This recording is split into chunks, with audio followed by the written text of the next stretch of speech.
Hello everyone.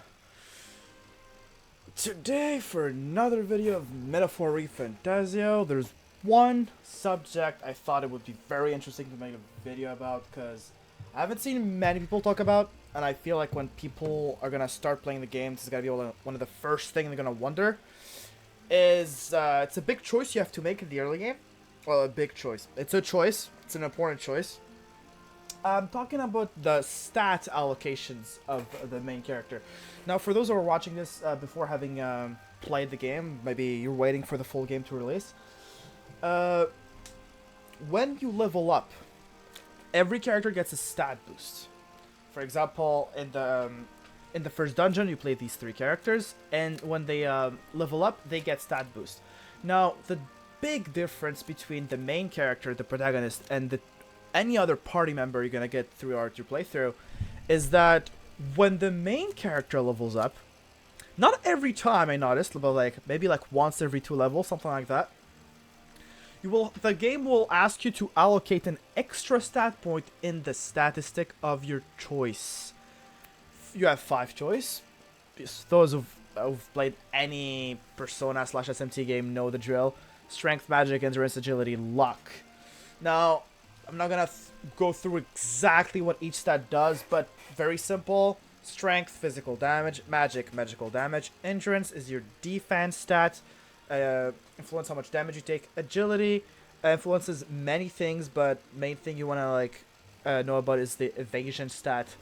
And luck, this one is a bit complicated. It changes from game to game, but it does influence luck chance and the chances of inflicting a status and receiving a status. So yeah, pretty RNG stat. So let's say you don't know what to put, and you don't know what to play, what to put for your character, what build you want to go, and it's obviously you're not gonna decide what build you're gonna put on your main character from the get-go, obviously. Which is why, if you're in the prologue, you have 2 choices. In my opinion, that are better than the others, and those are the defensive stats. The defensive stats are way better and give you way more value, for the simple fact that is the versatility of it. So if you put too many strength points and then later you decide to become to do a magic build, then you're gonna have to spend. I heard there's a way to respec, but it will cost a certain currency that's probably rare or a lot of money, and so it's just gonna be a waste. And then if at some point in the game you want to switch between strength and magic, well, it's a bit awkward. Which is why endurance. Hey, who doesn't want endurance? Who doesn't want endurance? You want to be as tanky as you want. Trust me. This is like the vitality stat in any Souls-like. Like, you want health. You want defense. You don't want to get one shot. If you get one shot, there's no counterplay.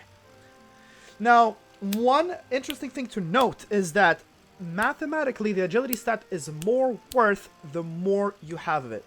And the main character surprisingly starts with a decent amount of agility. He has the highest of any character, and I didn't even put a point in agility. I think I might have put 1. I put most of my points in endurance, because endurance is always guaranteed value. You will always be guaranteed to take more damage if you have more endurance. Agility, hey, if you're unlucky, hey, you're just gonna take full damage. Useless stat. If you don't dodge, useless stat. There's also many boss attacks that are undodgeable. The agility is kind of useless. Now, agility does affect other things, but in the early game, you definitely want endurance more than agility. Luck, I recommend luck only if you're going a physical build in the mid-game to late game. Physical builds are usually solid.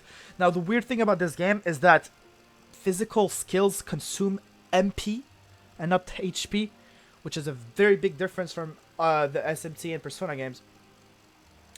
So I don't know about what is best between strength and magic. We are not here to discuss that. We are here to discuss about what stat to choose, and that is going to be endurance. First priority, let's just get it out of the way. Endurance. Endurance is going to be number 1 S tier. Now, the second best stat to allocate early game is obviously agility. And then the third best is gonna be magic, because the main character has a predisposition in magic, and you do get a party member from the get-go that you're gonna keep till the end of the game, till the end, well, a good chunk of the game, that is specializes in strength. Because this character, you cannot change him. He is always gonna be a strength character, because his stats are defined in a way that makes him a strength character. Now, obviously, if you put him in mage, he's gonna get some magic and stuff, but he is not made to be played mage. He's made to be played any kind of physical archetype. We're gonna talk about them in another video.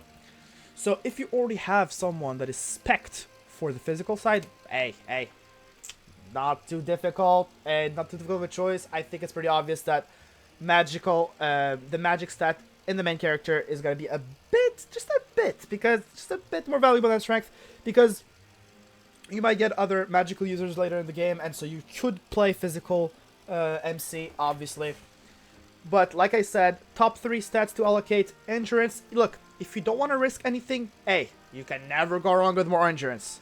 If you have a shit ton of endurance, you're broken. That's how I beat Persona 3. I just had fucking 90 endurance on all my Personas. I never died. Second best stat, agility. If you feel like you have too much endurance, you want to, like, you know, diversify it a little bit, some DEI stat points. There you go, agility. So yeah, I won't keep you guys here for too long. I think that's all you need to know. If you were hesitating, just click the endurance button. Hey, don't be shy. So yeah, see you guys in the next video.